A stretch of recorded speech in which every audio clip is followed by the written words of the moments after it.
Musk or Jeff Bezos that are taking the money and using it to keep them in power.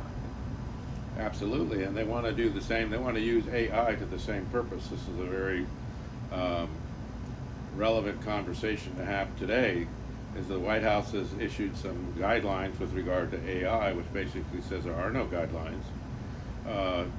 People who work very hard to compile information that's been in the form of books and articles, and essays, and so on and so forth, are being told by the Trump administration that their material can be, harvested by any of these AI companies, and who will make a huge profits by being able to access that information and regurgitate it out through their chat GPT or whatever other forms of AI. This is just the latest sample of what's being happened in terms of destroying any means by which average people in our culture can stand up for themselves and have a life and have a future. I think most Americans, the vast majority of Americans, just simply want to be able to enjoy their lives, put in an honest day's work, make enough money to raise their kids and pay their bills, and enjoy a little leisure time, and that's what life's all about.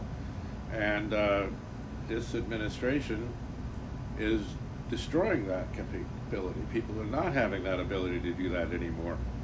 And it's just a very basic value system that we need to be restored to.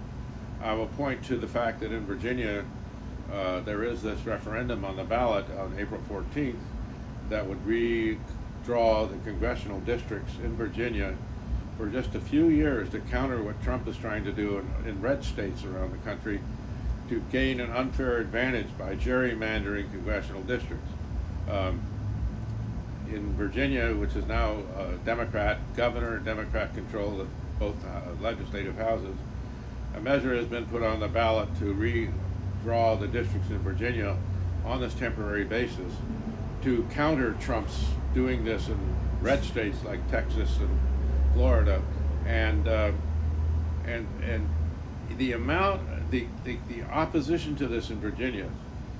Whereas Barack Obama and Virginia's new governor, Abigail Spanberger, have put out commercials that are being aired on TV as to why it is necessary to do this to block Trump right now. You would not believe the commercials that are being put on the air of the enemies of this move, the pro-Trumpers, who are putting into their ads clips of speeches by Martin Luther King, all kind of disinformation. They can't make a cogent argument.